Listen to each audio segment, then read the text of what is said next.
how to edit my listing on Airbnb. Hello everyone, I am Bishaka and welcome to our channel. Now let's get right into the tutorial. Firstly, go ahead and open your preferred browser and in the search bar search for airbnb.com. Now log into your Airbnb account and further tap on your profile picture in the top right corner and select Manage Listings option from the drop-down menu that appears.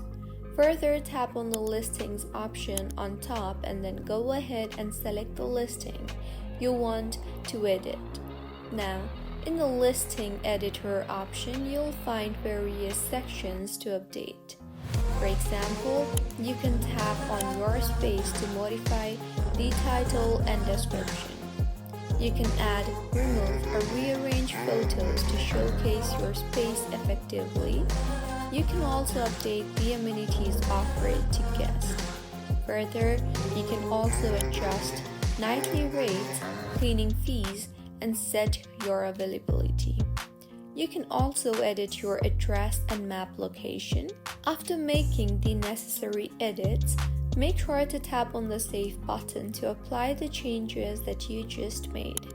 So, this is how you can edit listing on Airbnb.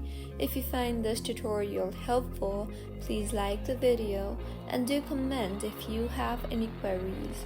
Also, do subscribe to our channel for more helpful tutorials like this. Thank you for staying with us until the end.